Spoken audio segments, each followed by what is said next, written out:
Hello दोस्तों, कैसे हैं आप लोग।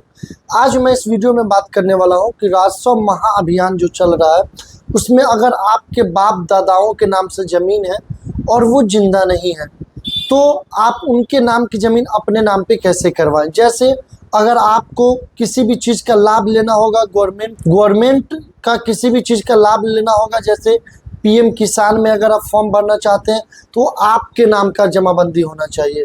या फिर किसी भी सब्सिडी वगैरह में अप्लाई करते हैं, जैसे नलकूप योजना का आप लाभ लेना चाहते हैं, जैसे आप अपने बोरिंग में मोटर वगैरह लगवाना चाहते हैं उसके लिए कोई बेनिफिट चाहिए, या फिर किसी तरह का आपको बेनिफिट चाहिए, तो जब आप जमाबंदी और पेपर की बात होगी, जब आपसे रसीद मांगा जाएगा तो वो आपके नाम का होना चाहिए। तो बहुत सारे दिक्कत का सामना करना पड़ता है।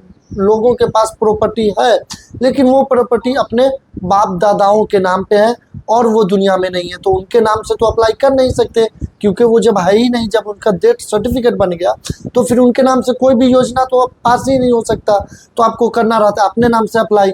लेकिन जब प्रॉपर्टी के पेपर की बात होती है तो प्रॉपर्टी का पेपर उनके नाम से है। तो ये सब को देखते हुए सरकार एक बहुत बड़ा और बहुत अच्छा जो है योजना लाया है, जिसका नाम रखा गया है राजस्व महाअभियान। जमीन के कागज में करे सुधार, राजस्व विभाग पहुंचा आपके द्वार।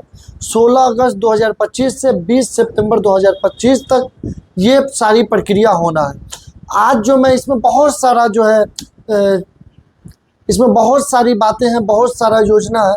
नॉर्मली जो मैं आज बात करूंगा वो उत्तराधिकार नामांतरण के बारे में बात करूंगा। जैसे जमाबंदी रैयत के मृत्यु के बाद, जैसे मैं मान लूँ कि मेरे फादर अभी हैं और मेरे ग्रैंडफादर नहीं है, यानी कि मेरे दादाजी नहीं है, और जमाबंदी दादाजी के नाम पे चल रहा है या मेरे दादी जी के नाम पे चल रहा है, तो वो तो अब है नहीं। उनको मैं चाहता हूँ कि मेरे फादर के नाम पे आ जाए, क्योंकि कोई भी योजना अप्लाई करना होगा फादर के नाम से करेंगे और फादर के नाम से प्रॉपर्टी नहीं है। तो आप जो बाप दादाओं के नाम से ज़मीन है, कहने का मतलब कि आपके पूर्वजों के नाम से ज़मीन है और आप के पूर्वज नहीं है दुनिया में, वैसे जमाबंदी को अपने नाम पे कैसे करें। तो वो मैं सारी बातें चलूँगा कंप्यूटर स्क्रीन पे, फिर मैं आपको दिखाऊंगा और बताऊंगा। लेकिन मैं आपको मोटा मोटी यहाँ बताता हूँ, फिर वहाँ तो दिखा कर बताऊंगा। अगर जमाबंदी रैयत मृतक है, मतलब मर चुके हैं, तो उनके बाद उत्तराधिकार, जो भी उनके उत्तराधिकार है उसके नाम पे प्रॉपर्टी जाएगा। ठीक है, तो अब कैसे मालूम होगा उत्तराधिकार। तो सबसे पहला दस्तावेज आपको वंशावली बनवाना है। ठीक है, वंशावली के आधार पे जमाबंदी अपने नाम करवा सकते हैं। ये हो गया। तो वो जो फादर के नाम पे ज़मीन है वो मृतक है तो आप अपने नाम पे करवा सकते हैं। ठीक है, ये हो गया। लेकिन कैसे करवाना है, कैसे क्या प्रोसीजर है, उसके लिए मैं चलूँगा कंप्यूटर स्क्रीन पे और मैं दिखाकर बताऊँगा। उससे पहले मैं बता दूं कि आप मेरे चैनल को फॉलो कर लें और दोस्तों अहबाबों में शेयर जरूर करें, ताकि मैं आपके लिए इस तरह का अच्छा से अच्छा वीडियो बनाता रहूं। लोग जुड़ेंगे, लोग कमेंट करेंगे कि ये वीडियो चाहिए, वो वीडियो चाहिए, तो मैं उस तरह का वीडियो लाता रहूँगा।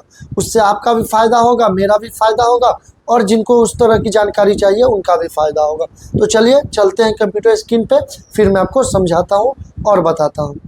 हाँ, अभियान वाले पोर्टल पे हूँ। ज़मीन के कागज़ की में करे सुधार, राजस्व पहुंचा आपके विभाग, जो 16 अगस्त 2025 से 20 सितंबर 2025 तक लिखा हुआ है। और नीचे आएंगे तो यहाँ लिखा हुआ है जमाबंदी रैयत की मृत्यु के बाद, यानी कि आपके दादा परदादा के मरने के बाद उत्तराधिकारी के नाम से वंशावली के आधार पर जमाबंदी कराएं।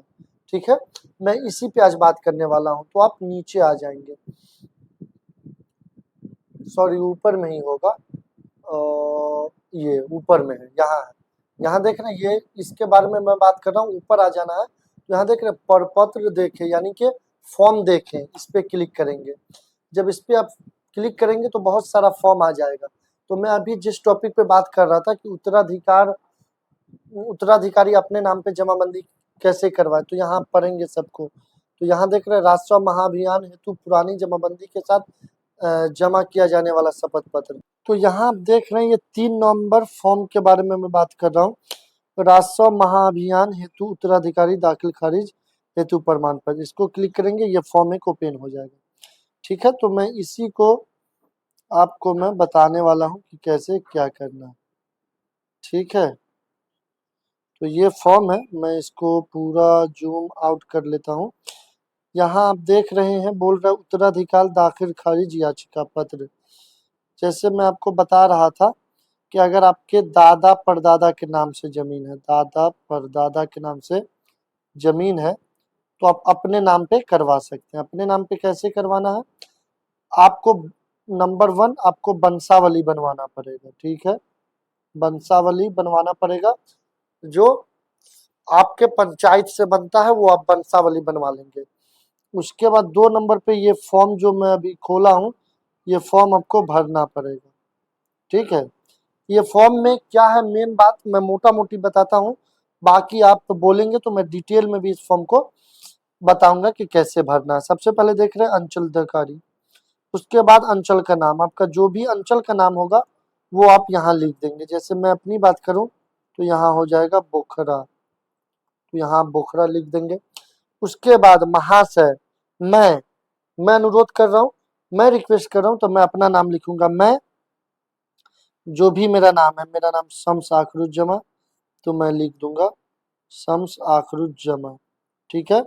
उसके बाद आप यहाँ पुत्र पे टिक लगा देंगे यस का, और उसके बाद यहाँ अपने फादर का नाम लिख देंगे, जो भी आपके फादर का नाम होगा, फादर नेम यहाँ लिख देंगे, फादर नेम। उसके बाद अपना वार्ड लिख देंगे, यहाँ की कौन से वार्ड से हैं, वार्ड नंबर 1 2 3 4 जो भी है वो लिख देंगे। उसके बाद डाकघर लिख देंगे, थाना लिख देंगे, अंचल लिख देंगे, जिला। उसके बाद यहाँ पिन लिख देंगे। उसके बाद यहाँ अपना मोबाइल नंबर लिख देंगे, ठीक है। मोबाइल नंबर के लिए स्पेस अलग से दिया हुआ है, यहाँ नहीं लिखना, आपको यही अपना पिन लिखना है और यहाँ मोबाइल नंबर लिखना है। मैं भूमि जिसका विवरण निम्नांकित है हेतु दाखिल खारिज हेतु याचिका समर्पित करता हूँ। यानी कि नीचे जो मैं जिस भूमि का डिटेल दे रहा हूँ वो मेरे बाप दादाओं के नाम पे है, वो मेरे नाम पे खारिज करके दाखिल किया जाए। दाखिल खारिज का मतलब होता है कि इस आदमी के नाम पे मान लीजिए जमीन है, ए के नाम पे जमीन में, और मैं बी हूँ, तो ये जो ए के नाम से जमीन को हटा देना है, इसके नाम पे चढ़ा देना है, यहाँ से खारिज करना है और यहाँ दाखिल करना है, ठीक है। इसी को बोलते हैं दाखिल खारिज। तो यहाँ जो है आप वंशज का नाम लिखेंगे। जैसे मान लीजिए ये जो दादा परदादा के नाम पे जमीन है, वंशावली इनके कितने वंश है, तो मान लीजिए 2 वंश है, 1 2, तो इनका भी जो भी नाम होगा, जैसे मैं अपना अगर लिख दूं तो मेरा नाम शम्स, अब मान लीजिए दूसरे भाई का नाम रहेगा आखरुज्जमा, अलग अलग, तो ये इनका लिख दूंगा। फिर फादर का नाम दोनों को लिख दूंगा और ये क्या है वो लिख दूंगा। फिर उसके बाद यहाँ लिखना पड़ेगा मुझे कि जाति क्या है, और मेल है फीमेल है, दोनों आदमी का मोबाइल नंबर, फिर दोनों आदमी का यहाँ आधार नंबर लिख देंगे, ठीक है। उसके बाद पता, ये फॉर्म सही से नहीं बनाया हुआ है तो आप लोग बोलेंगे कि ये फॉर्म मैं अच्छे से बना दूंगा, मैं अपने हिसाब से बना दूंगा, जैसे जहाँ पे जो स्पेस चाहिए, जो जरूरत है उसके हिसाब से मैं बनाऊंगा, कि सब पता के लिए स्पेस बनाना पड़ेगा वो बन जाए, ठीक है। तो ये मैं समझा रहा हूँ आपको, ये हो गया। फिर उसके बाद आ गया व्यक्ति, पूर्वज का नाम जिसके हित अर्जित किया गया है विवरण, मतलब जो भी प्रॉपर्टी है, जो भी अभी प्रॉपर्टी है वो किसके नाम पे है, यानी कि अभी भी जो जमाबंदी चल रहा है, जमाबंदी चल रहा है उसका डिटेल देना है, पूर्वज का नाम, ठीक है। उसके बाद उनके फादर का नाम वो क्या है, उसके बाद जाति, लिंग, मोबाइल नंबर, पता, ठीक है। उसके बाद यहाँ अपना जिला लिख देंगे, यहाँ अपना अंचल लिख देंगे, यहाँ अपना हल्का लिख देंगे, यहाँ अपना राजस्व ग्राम का नाम लिख देंगे। राजस्व ग्राम मतलब आपका गांव का नाम, जिसको आप यहाँ देख रहे हैं। राजस्व थाना नंबर, जैसे नंबर होता है हर राजस्व ग्राम का एक नंबर होता है, 220 221 209 या 102 या 105, कुछ भी नंबर होगा, राजस्व ग्राम का ये नंबर भी होता है। उसके बाद यहाँ कंप्यूटराइजेशन जमाबंदी लिख देंगे, जो जमाबंदी अभी चल रहा है यहाँ पे लिख देंगे। अब बाकी जमाबंदी तो एक ही होगा तो यहाँ पे डैश डैश लगा देंगे, मतलब सेम सेम। अगर उनके नाम से 2 जमाबंदी होगा तो जो सेम वाले का यहाँ छोड़ देंगे, फिर यहाँ पे लगा देंगे। अब एक जमाबंदी पे बहुत सारे खाते का बहुत सारा हिस्सा हो सकता है, जैसे जो भी खाता होगा, जैसे मान लीजिए मेरा 709 है, 700 खाता, प्लॉट नंबर मान लीजिए 251 है, तो 251 हो सकता है 105 खाता का प्लॉट नंबर 220 हो। प्लॉट नंबर 1 राजस्व में 220 है तो 220 दो आदमी का नहीं हो सकता, किसी एक का होगा। हाँ, अगर खरीदा हो तो एक प्लॉट बहुत सारे लोग के पास केवाला हो सकता है, खतियान में एक प्लॉट एक आदमी का ही होता है। ठीक है, तो इस तरह से बहुत सारा खाता होगा, सब में खाता लिख देंगे, प्लॉट लिख देंगे, एकड़ में डिसमिल में जो भी जमीन है वो, चौहद्दी लिख देंगे, उत्तर दक्षिण पूर्व पश्चिम। उसके बाद इस तरह से फॉर्म पूरा फिल कर लेंगे। फिर मान लीजिए जमाबंदी नंबर मेरे पास दादा परदादा के नाम से 3 ठो है, जैसे मेरी बात करूं तो मेरे दादा के नाम पर 3 ठो है, ये हो गया, यहाँ तक इसका लिख दिए, यहाँ तक इसका, फिर तीसरे नंबर का यहाँ पे कंप्यूटराइजेशन जमाबंदी लिख दिए, फिर बाकी डिटेल भर दिए। मैं थोड़ा शॉर्टकट में बता रहा हूँ, आप बोलेंगे तो मैं फास्ट में बता दूंगा। उसके बाद हित अर्जित करने के संबंधित हित अर्जित करने के संबंध में जो आप प्रूफ दे रहे हैं उसका यहाँ पे लिखेंगे, जो भी आप दे रहे हैं, वंशावली दे रहे हैं, वंशावली का जो भी इसमें डिटेल है वो सब लिखना पड़ेगा। जैसे आप जो बोल रहे हैं कि ये मेरे बाप दादा हैं, उसका प्रूफ लगाएंगे ना भाई, तो उसका डिटेल यहाँ देना है। फिर उसके बाद यहाँ पे अपना साइन कर देंगे, यहाँ पे डेट लिख देंगे, और पूर्वज के मृत्यु का प्रमाण पत्र देना पड़ेगा, या मृत्यु के संबंधित शपथ पत्र देना पड़ेगा। पुराने जमाने में जैसे बिहार की बात करूं तो बिहार में शायद मृत्यु प्रमाण पत्र बनना जो स्टार्ट हुआ है वो 1982 या 72-71 से स्टार्ट हुआ है। तो उससे पहले अगर किसी के डेथ हुआ होगा तो उसका तो प्रूफ ही नहीं होगा। तो उन लोगों को क्या करना है कि एक शपथ पत्र जो है लगाना पड़ेगा, मृत्यु के संबंधित शपथ पत्र लगाना पड़ेगा, मृत्यु के संबंधित शपथ पत्र, यानी कि आपको शपथ पत्र बनवाना पड़ेगा अगर आपके पास नहीं है तो। ये हो गया, ये फॉर्म है, ये फॉर्म है, समझ गया आप। मैं अब आपको यहाँ बताता हूँ, जैसे कोई और मैं डॉक्यूमेंट डाउनलोड करके फिर मैं उस पर लिखता हूँ, जैसे यहाँ स्पेस मुझे ठीक ठाक मिल गया। ठीक है, तो मैं आपको बता, सॉरी सॉरी सॉरी, चलो स्पेस मुझे चाहिए, मेरे को क्या, तो ये जो है आपको दस्तावेज क्या लगने वाला है, तो सबसे पहले जो मृतक हैं, जो मर चुके हैं, ठीक है, मृतक के नाम का जमाबंदी आपको निकाल लेना है, फोटो स्टेट भी लगेगा, इसका निकाल लेना है। उसके बाद मृतक का, इन्हीं का, मृतक का 1 नंबर में तो जमाबंदी और 2 नंबर पे इनका डेथ सर्टिफिकेट आपको चाहिए, डेथ सर्टिफिकेट। अगर ये नहीं है तो शपथ पत्र चाहिए, शपथ पत्र चाहिए।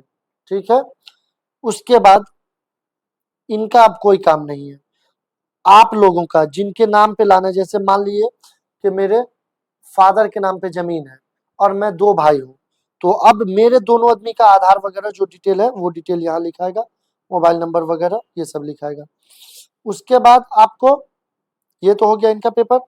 उसके बाद आपको ज्यादा कुछ देने की जरूरत नहीं है, बस आपको जो डॉक्यूमेंट में फिल करना है वो फिल करना पड़ेगा, और शपथ लेना पड़ेगा तो वो तो उन्हीं का देना है। बाकी आपको कुछ ऐसा देना नहीं है, सिर्फ और सिर्फ एक डॉक्यूमेंट आपको बनवाना है जिसको बोलेंगे वंशावली, ये आप बनवा लें। ठीक है, तो सिर्फ आपको वंशावली देना है, बाकी प्रूफ मृतक का देना है। तो आप समझ गए। अगर अभी भी आपको समझ में नहीं आया है तो डिस्क्रिप्शन में लिंक है टेलीग्राम का और व्हाट्सएप का, उसको ज्वाइन कर लें। उसके बाद आप मुझसे बात करना चाहते हैं तो इंस्टाग्राम पे मुझे आप फॉलो कर लें, इंस्टाग्राम पे फॉलो जरूर करें तो ही ऑप्शन आएगा बात करने का, अदरवाइज नहीं आएगा, मैं बंद करके रखा हूँ। फॉलो कर लें, जब आप मुझे फॉलो करेंगे तो आप मुझे मैसेज कर सकते हैं, कॉल कर सकते हैं, वीडियो कॉल भी कर सकते हैं आप मुझे। ठीक है, और वीडियो कैसा लगा कमेंट कर जरूर बताएं। और हाँ, आपको अगर कोई काम ना समझ में आता हो तो ही कॉल करेंगे, झूठ का कॉल नहीं करेंगे, क्योंकि जो लोग होंगे जिनको जरूरी होगा वही कॉल करें। वीडियो कैसा लगता है कमेंट कर जरूर बताएं, और मुझे फॉलो जरूर कर लें, आगे भी मैं इस तरह का जानकारी आपको देता रहूंगा। बाय।